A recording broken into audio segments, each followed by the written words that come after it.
अश्विनी चौबे का बयान देना कि हम चुनाव के बाद निर्धारित करेंगे कि मुख्यमंत्री कौन बनेगा, ये कहीं ना कहीं पार्टी के तरफ से जनता दल यूनाइटेड के तमाम लोगों में एक नेगेटिव मैसेज छोड़ता है कि देखिए नीतीश कुमार अब किसी परिचय के मोहताज नहीं है। लोकसभा चुनाव से नीतीश कुमार को बहुत नेम फेम मिला हुआ है। मनीष वर्मा का नाम सामने आ रहा है। देखिए मनीष वर्मा, दर्शकों को बताऊं, 2000 आईएएस बैच काडर के अधिकारी हैं। उड़ीसा में उनका एक अच्छा खासा समय जो है वो बतौर आईएएस अधिकारी बीता है।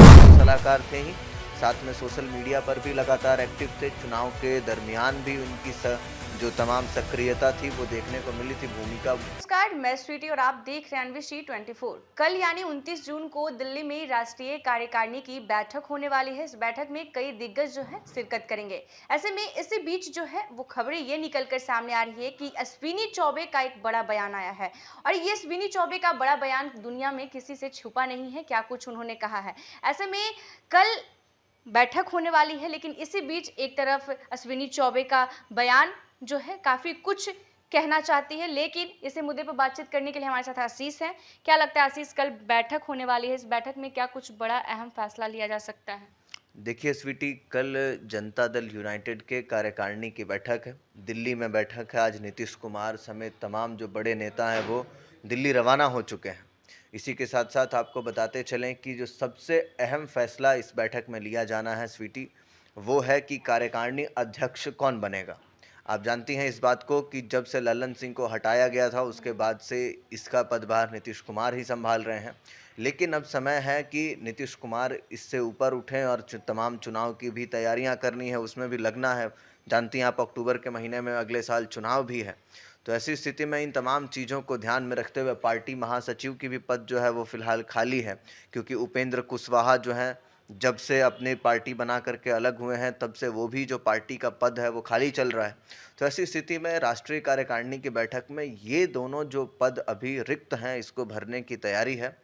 मनीष वर्मा का नाम सामने आ रहा है। देखिए मनीष वर्मा, दर्शकों को बताऊं, 2000 आईएएस बैच काडर के अधिकारी हैं। उड़ीसा में उनका एक अच्छा खासा समय जो है वो बतौर आईएएस अधिकारी बीता है।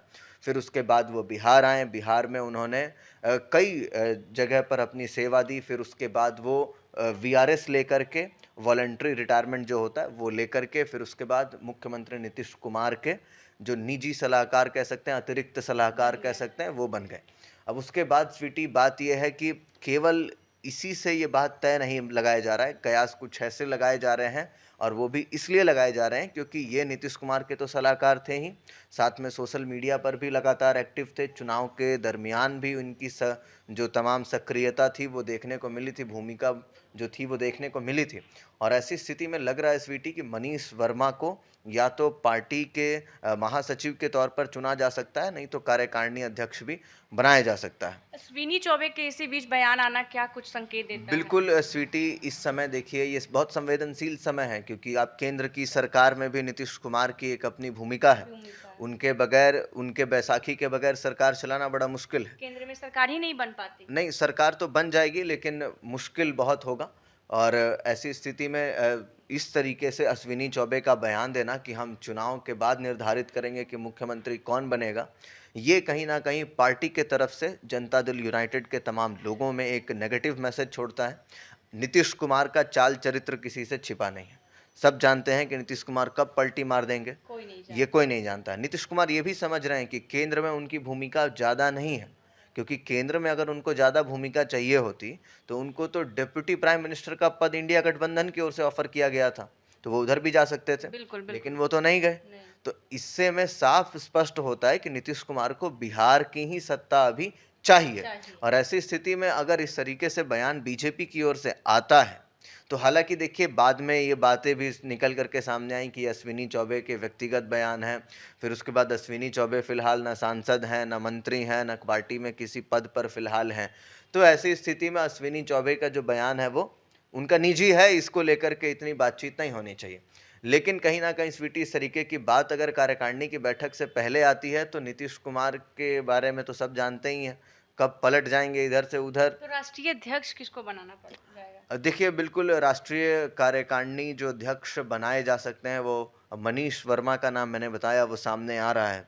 हालांकि ये स्पष्ट नहीं है कि मनीष वर्मा को ही बनाया जाएगा, लेकिन बातें अभी कुछ चल भी रही कहा हैं। नहीं जा सकता हाँ, है। अभी कुछ भी कह नहीं सकते। आप जानती हैं संजय झा को भी बड़ा जो है पदभार देने की बात चल रही थी, मंत्री बनाए जाने तक की बात चल रही थी, लेकिन संजय झा को संसदीय बोर्ड का अध्यक्ष बना दिया गया है।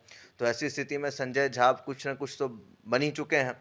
अब जो बच रहा है वो मनीष वर्मा है, और मनीष वर्मा को लेकर के बातें तेज चल रही हैं ये स्वीटी। कल की बैठक में क्या कुछ मुद्दे रखे जाएंगे? देखिए स्वीटी, 4 राज्यों में महत्वपूर्ण चुनाव आगामी 2 वर्षों के अंदर में देखने को सीधा-सीधा है ही। आप जानती हैं महाराष्ट्र में भी चुनाव है, हरियाणा में चुनाव है, फिर उसके बाद बिहार में चुनाव है, झारखंड में चुनाव है।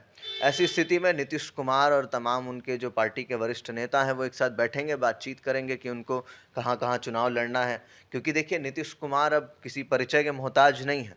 लोकसभा चुनाव से नीतीश कुमार को बहुत नेम फेम मिला हुआ है। तो ऐसी स्थिति में वो किसी भी पार्टी में, मतलब किसी भी राज्य में अपनी पार्टी का विस्तार कर सकते हैं। आप जानती हैं कि झारखंड में नीतीश कुमार की पार्टी पिछले 4 साल से बहुत मेहनत कर रही है, और कहीं न कहीं बूथ-बूथ स्तर पर मजबूत होने की कोशिश अब तो देखिए। नीतीश कुमार कौन-कौन से राज्यों में लड़ सकते हैं? हाँ, तो वही तो स्वीटी कल के उस पूरे बैठक में ये बात होने जा रही है। क्योंकि देखिए झारखंड में तो चुनाव लड़ेंगे ही लड़ेंगे, लड़ेंगे। बिहार में तो लड़ना ही है। अब महाराष्ट्र में लड़ते हैं या नहीं लड़ते हैं, हरियाणा में क्या स्थिति रहेगी, ये फ़िलहाल नज़रें हैं। हालाँकि मुझे नहीं लगता कि महाराष्ट्र और हरियाणा में भी शायद चुनाव लड़ें।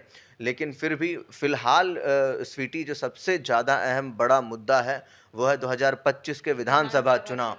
उसको लेकर के तैयारियाँ तेज़ हैं। तमाम जो सांसद हैं, जो चुन करके आ गए हैं, 12 सांसद जो चुने गए हैं, उनको भी बड़ी ज़िम्मेदारियाँ दी जाएँगी कि आप इस क्षेत्र में अपना जो है दबदबा बनाइए।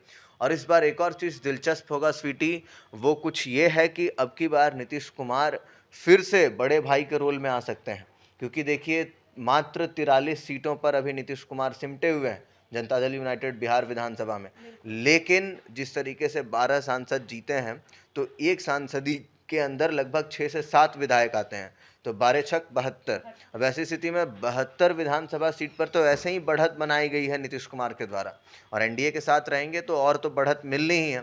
तो ऐसे में देखिए क्या कुछ होता है, सबकी नज़रें उसी पर हैं।